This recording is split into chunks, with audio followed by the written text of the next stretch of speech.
దగ్గరికి ఎలా చూడండి సార్.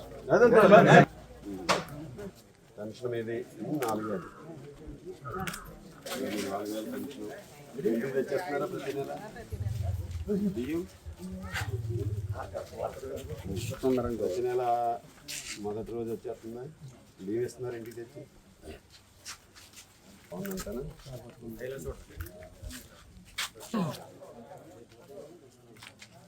ఇంత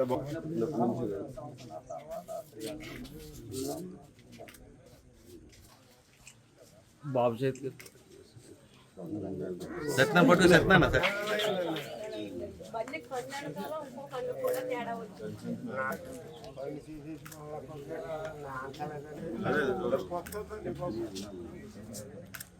పిల్లలు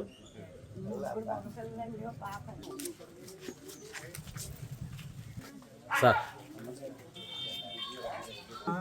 ప్రతి నెల ఇంటికి తెచ్చేస్తున్నారా బియ్యం? సార్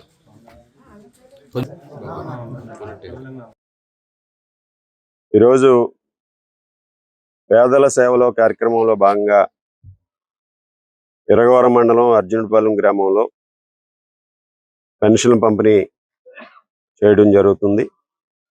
ఈ కార్యక్రమంలో నాతో పాటు ఇక్కడ స్థానిక నాయకులు తెలుగుదేశం, జనసేన, బీజేపీ నాయకులు గంగాధర్ గారు, త్రిమూర్తులు గారు, భాస్కర్రావు గారు, మిగిలిన పెద్దలు, అదేవిధంగా మండల పార్టీ అధ్యక్షులు తెలుగుదేశం బొంతు శ్రీని గారు, జనసేన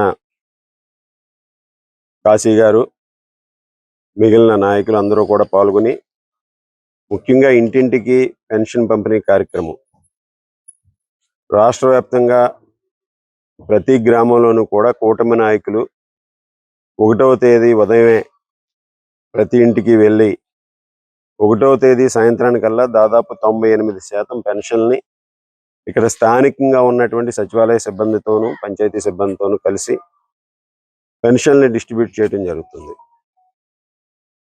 అలాగే 1వ తేదీ ఏదైనా సెలవు వస్తే ముందు రోజే పెన్షన్ పంపిణీ.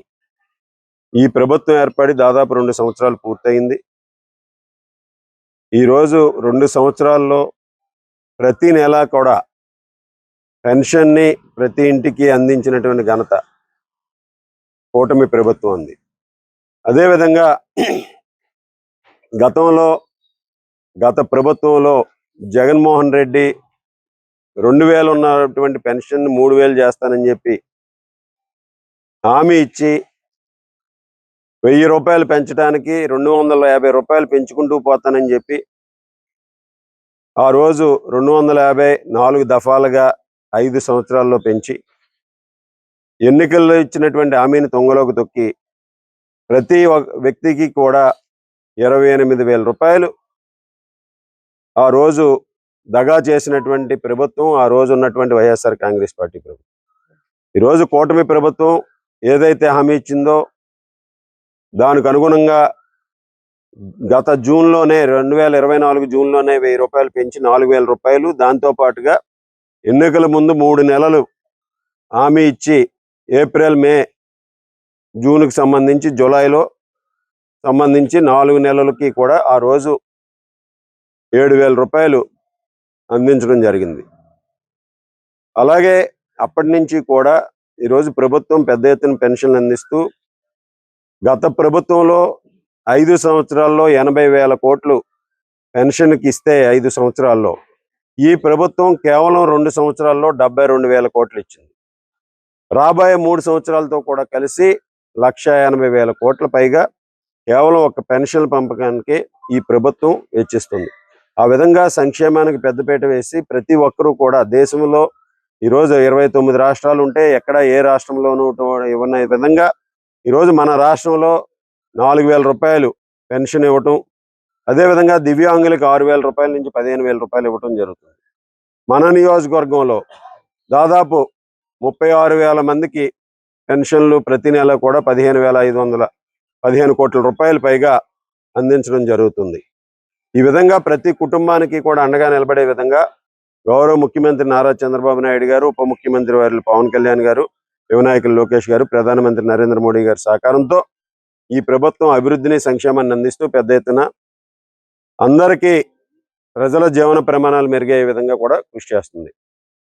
అదేవిధంగా ఈరోజు అర్జునుడిపాలెం గ్రామంలో అభివృద్ధికి నిధులు కూడా కేటాయించే విధంగా రాబోయే 3 సంవత్సరాల్లో ఇక్కడ ఉన్నటువంటి సమస్యలు ఏదైతే ఉన్నాయో, సీసీ రోడ్లు కానీ, డ్రైన్లు కానీ, కొంతవరకు ఇక్కడ డ్రైన్లు నిర్మించడం జరిగింది. త్వరలోనే మరిన్ని డ్రైన్లు కూడా నిర్మించే విధంగా, అలాగే ఇక్కడ తాగునీటి సమస్యకు సంబంధించి ఏదైతే అవుట్లెట్ ఇబ్బంది ఉందో దాన్ని కూడా పరిష్కరించే విధంగా కృషి చేస్తాం. అలాగే ఇక్కడ కొన్ని కమ్యూనిటీ హాల్స్ కూడా నిర్మించాల్సినటువంటి అవసరం ఉంది. ఆ కమ్యూనిటీ హాల్స్ కూడా నిధులు కేటాయించే విధంగా కూడా కృషి చేసి ఈ ప్రభుత్వం ఈ గ్రామాభివృద్ధికి కట్టుబడి ఈ గ్రామంలో ఉన్నటువంటి అన్ని వర్గాలకి కూడా వారికి రావాల్సినటువంటి అభివృద్ధి కార్యక్రమాలను అందించే విధంగా కూడా ముందుకు వెళ్తాం. ఈరోజు ఈ గ్రామం రావటం, ఇక్కడ నాయకులందరూ కూడా స్వాగతం పలికి వారందరూ కూడా ఈ కార్యక్రమంలో పాల్గొన్నటువంటి ప్రతి ఒక్కరికి కూడా ధన్యవాదాలు తెలియజేసుకుంటూ, ఈరోజు రైతాంగానికి ముఖ్యంగా ఈ గ్రామంలో రైతులు ఎక్కువ. ఈరోజు ప్రభుత్వం ఏదైతే హామీ ఇచ్చిందో దానికి అనుగుణంగా రైతు సంక్షేమానికి పెద్ద ఎత్తున నిధులు కేటాయించి ఈరోజు అన్నదాత సుఖీభావ కార్యక్రమం ద్వారా 20,000 రూపాయలు ఇవ్వడం జరిగింది. అదేవిధంగా ఈరోజు ఖరీఫ్కి సంబంధించి కాలువలు కూడా నిన్ననే వదిలి, గతంలో మనకి ఎప్పుడు జూన్ 15 అదే విధంగా వదిలేదు గత ప్రభుత్వంలో. ఈరోజు జూన్ 1వ తారీఖుకి కాలువలన్నింటినీ కూడా వదిలే పరిస్థితి తీసుకొచ్చాం. ఆ విధంగా రైతులు ముందస్తుగానే పొలం పనులన్నీ కూడా ప్రారంభించుకోవచ్చు. ఈరోజు మనందరం కూడా చూసాం, గత ప్రభుత్వంలో రైతులంటే ఏ విధంగా చిన్న చూపు చూసేవారు. అప్పుడు ఉన్నటువంటి ప్రజాప్రతినిధులు, అప్పుడు ఉన్నటువంటి ఎమ్మెల్యేలు ఏ విధంగా రైతుల గురించి మాట్లాడేవారు. ఇదే గ్రామం సాక్షి. ఇదే గ్రామంలో రైతు కార్యక్రమం పెట్టి ఈ గ్రామంలో రైతులకు అవమానించినటువంటి పరిస్థితి ఆ రోజు ఉన్నటువంటి ప్రజాప్రతినిధులు. ఇది ఈ గ్రామంలో రైతు ధాన్యం డబ్బులు రాలేదని అడిగితే నోరు మూసుకుని కూర్చో అని చెప్పి రైతులను అవహేళన చేసినటువంటి ప్రభుత్వం ఆనాటి వైఎస్ఆర్ కాంగ్రెస్ పార్టీ ప్రభుత్వం. ఈరోజు రైతు సంక్షేమానికి కట్టుబడి రైతుల ప్రగతికి బాటలు వేసే విధంగా ఈ ప్రభుత్వం ముందుకు వెళ్తుంది. ఈరోజు మన చంద్రబాబు నాయుడు గారు, పవన్ కళ్యాణ్ గారు, లోకేష్ గారు, నరేంద్ర మోడీ గారి సహకారంతో ప్రభుత్వం అన్ని విధాలుగాను కూడా అభివృద్ధిని, సంక్షేమాన్ని అందిస్తూ ఒక సుపరిపాలన అందించే విధంగా కూడా ముందుకు వెళ్తామని సందర్భంగా తెలియజేసుకుంటాం.